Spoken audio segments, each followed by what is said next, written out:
Hello నమస్తే, welcome to our channel. నేను మీ అనిల్. ఈటెల రాజేందర్ గర్ వాపసి. ప్రస్తుతం సోషల్ మీడియాలో ఈ వార్తలు చాలా వైరల్ అవుతున్నాయి. చాలా సంవత్సరాల తర్వాత మళ్ళీ పాత దోస్తులు కలవబోతున్నారా? తెలంగాణ ఉద్యమాన్ని తమ రెండు భుజాలపైన తీసుకెళ్ళినటువంటి కేసీఆర్, ఈటెల మళ్ళీ కలవబోతున్నారా? టీఆర్ఎస్ పార్టీని తెలంగాణలో నిలిపెడ చేసిన ఈ ఇద్దరు మరోసారి చేతులు కలుపుతున్నారా? ప్రస్తుతం ఈ వార్తలు సోషల్ మీడియాలో చాలామంది కూడా డిస్కషన్ చేసుకుంటా ఉన్నారు. ఎస్, మనందరూ తెలుసు, టీఆర్ఎస్ పార్టీ తెలంగాణలో బలోపేతం కావడంలో కేసీఆర్ పాత్ర ఎంత ఉందో ఈటెల రాజేందర్ పాత్ర కూడా అంతే ఉందని చెప్పుకోవాలి. తెలంగాణ ఉద్యమంలో టీఆర్ఎస్ పార్టీతో ఆ ఉద్యమాన్ని మరింత బలంగా తీసుకెళ్లిన నాయకుల్లో కేసీఆర్ మొదటి స్థానంలో ఉంటే రెండో స్థానంలో ఈటెల రాజేందర్ ఉంటాడు. ఇది అందరూ తెలిసిన సత్యం. ఇది కేసీఆర్ కూడా చాలాసార్లు కూడా ఈ విషయాన్ని ప్రస్తావించడం జరిగింది. ఇప్పుడంటే పార్టీలో చాలామంది నాయకులు వచ్చారు. ఇప్పుడు టాప్ 2లో టాప్ 1 కేసీఆర్ అంటే టాప్ 2 హరీష్ రావు అని, లేదంటే టాప్ 2 కేసీఆర్ అని, కేటీఆర్ అని, హరీష్ రావు అని చెప్పేసి చాలామంది చెప్తున్నారు. కానీ 2001, 2002, 3, 4, 2014 వరకు కూడా టీఆర్ఎస్ పార్టీలో టాప్ 2లో ఉన్న ఎవరైనా ఆయన అంటే అది ఈటెల మాత్రమే. తెలంగాణ ఉద్యమం తర్వాత చాలామంది నాయకులు వచ్చి చేతులు కలిపి ఇవాళ చెల్లెమని అవుతున్నారు. కానీ టీఆర్ఎస్ పార్టీ పుట్టినప్పటి నుండి కేసీఆర్కు వెన్నుదన్నుగా ఉన్నది ఈటెల రాజేందర్ మాత్రమే. 2009లో ఇక్కడ తెలంగాణ ఉద్యమం నడిచినప్పుడు అప్పుడు ఎంపీగా కేసీఆర్ ఉండే, అసెంబ్లీలో తెలంగాణ వాదన వినిపించినటువంటి వ్యక్తి ఎక్కువగా ఈటెల రాజేందర్. అప్పుడు ఆయన ఎమ్మెల్యేగా ప్రాతినిధ్యం వహిస్తున్నాడు, ఎమ్మెల్యేగా ఉండడం జరిగింది. సో అప్పుడు హరీష్ రావు వీళ్ళందరూ ఉన్నప్పటికి కూడా తెలంగాణ వాదాన్ని ఆ అసెంబ్లీ స్పీకర్ కావచ్చు, ఆ ఉమ్మడి రాష్ట్రంలో ఉన్నటువంటి నాయకులు ఎవరైతే ఉన్నారో వారందరినీ ఎదిరించిన వ్యక్తి కూడా కేవలం ఈటెల రాజేందర్ మాత్రమే. ఆ విధంగా ఉండడం జరిగింది. తెలంగాణ వచ్చింది, ఆ తర్వాత కొన్ని కారణాల వల్ల ఆయన మంత్రిగా పనిచేసిండు 2014లో. ఆ తర్వాత ముందస్తు ఎన్నికల్లో మళ్ళీ ఒకసారి గెలిచి మళ్ళీ మంత్రిగా పనిచేసిండు, ఆరోగ్య శాఖ మంత్రిగా. అయితే కొన్ని కారణాల వల్ల అది ఆయన పైన కొన్ని అభియోగాలు, కబ్జా కేసులు, సంథింగ్ ఏదో పేరు పైన ఆయన ఆ మంత్రి పదవి నుండి తీసేయడం జరిగింది. కానీ అక్కడ జరిగింది అది కాదు, అక్కడ జరిగింది వేరే.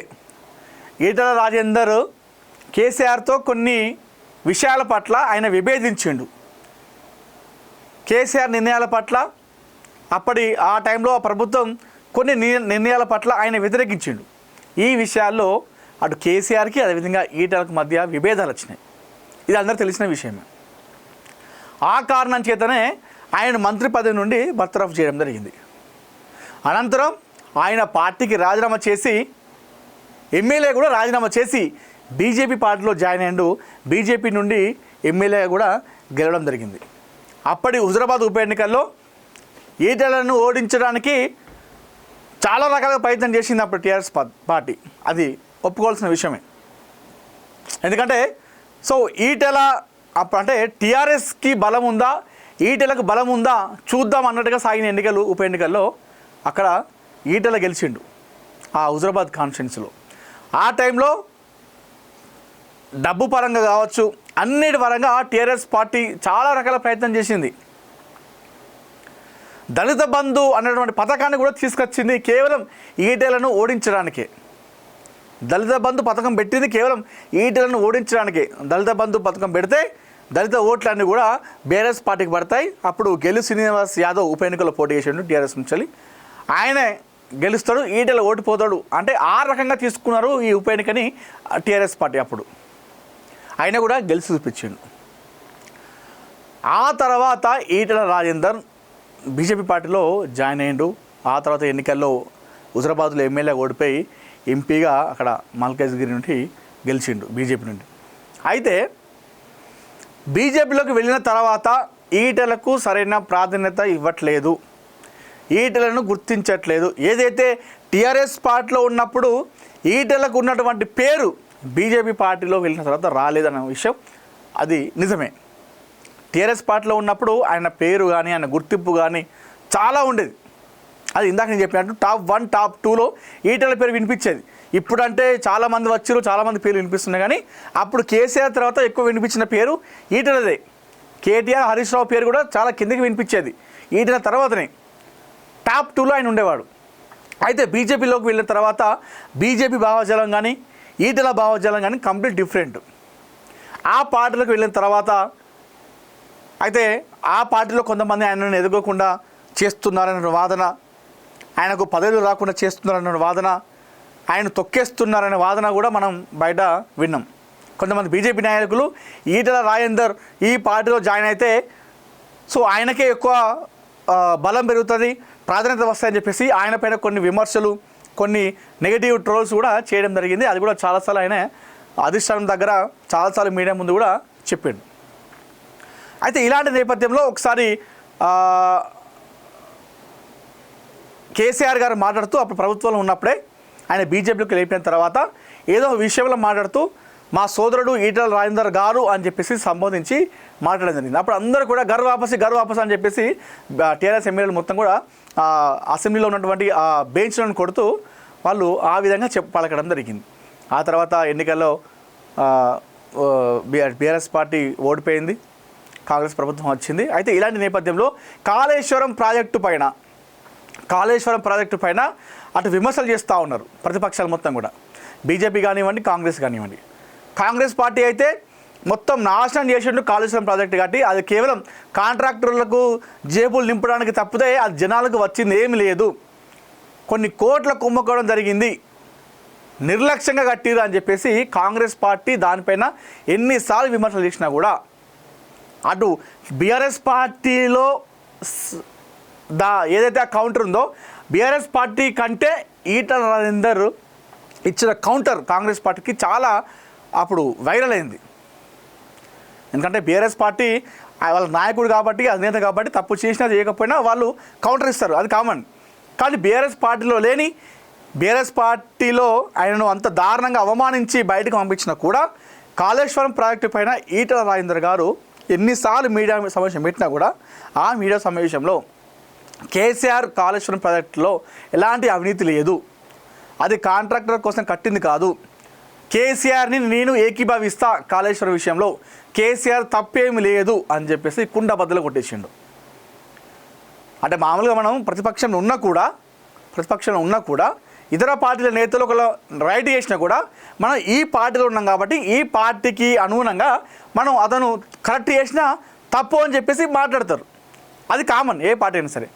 బీజేపీ పార్టీలో ఉన్నప్పటికీ కూడా ఈటెల రాజేందర్ అది కూడా తనను అవమానించి బయటకు పంపినటువంటి టీఆర్ఎస్ పైన, ఆ విషయంలో కేసీఆర్ పైన ఆయనను ఏకీభవిస్తూ కేసీఆర్ ఈ విషయంలో తప్పు లేదు, కేసీఆర్ 100% న్యాయం చేసిండు కాళేశ్వరం ప్రాజెక్టు విషయంలోన, ఆయన రైతుల గురించి ఆలోచించిండు, ప్రజల గురించి ఆలోచించే అది నిర్మాణం చేసిండు, ఇది కేసీఆర్కి నేను ఏకీభవిస్తా, కేసీఆర్ ఇందులో కరెక్ట్ అని చెప్పేసి ప్రతిపక్షాలపైన ఆయన అధికార పార్టీ కాంగ్రెస్ పైన విమర్శలు చేయడం జరిగింది. సో ఇది అప్పుడు నడిచింది పెద్ద కథ. అయితే నిన్నగాక మొన్న కూడా కొంతమంది జర్నలిస్టులతో పాటు సమావేశం ఏర్పాటు చేయడం జరిగింది ఈ కాళేశ్వరం ప్రాజెక్టు గురించి. ఈ కాళేశ్వరం ప్రాజెక్టు కరెక్టా తప్ప అనేటువంటి విషయాలపైన కొంతమంది తెలంగాణ జర్నలిస్టులు ప్రెస్ మీట్ పెట్టడం జరిగింది. ఆ ప్రెస్ మీట్లో మాట్లాడుతూ కాళేశ్వరం లెక్కలు, కాళేశ్వరం వల్ల ప్లస్సా మైనసా, కాళేశ్వరం పైన కాంగ్రెస్ పార్టీ కావాలనే ఇలా విధంగా చేస్తుంది, కేసీఆర్ చేసిన తప్పేం లేదు, ఇందులో అవకతవకలు లేవు, ఎలాంటి అవినీతి లేదని చెప్పేసి మాట్లాడడం జరిగింది కొంతమంది జర్నలిస్టులు. ఆ జర్నలిస్టుతో పాటుగా బీజేపీ లీడర్, ప్రస్తుత బీజేపీ ఎమ్మెల్యే ఈటెల గారు కూడా మరోసారి మాట్లాడుతూ కేసీఆర్కు సపోర్ట్గా మాట్లాడడం జరిగింది. 100% మళ్ళొకసారి చెప్తున్నా నేను, కేసీఆర్తో తప్పు లేదు, కాళేశ్వరం ప్రాజెక్టులో ఎలాంటి అవినీతి లేదు, ఎలాంటి మరక లేదు, ఈ విషయంలో 100% నా సపోర్ట్ కేసీఆర్కే ఇస్తా అన్న విధంగా ఆయన మరొకసారి అందులో మాట్లాడడం జరిగింది. సో ఈ విషయంలో మాట్లాడుతూ అటు మరొకసారి కేసీఆర్తో చేతులు కలపబోతున్నాడు, బీఆర్ఎస్ పార్టీలో చేరబోతున్నాడు, తన ఏదైతే తెలంగాణలో ఆ పార్టీని ముందుకు తీసుకురావడానికి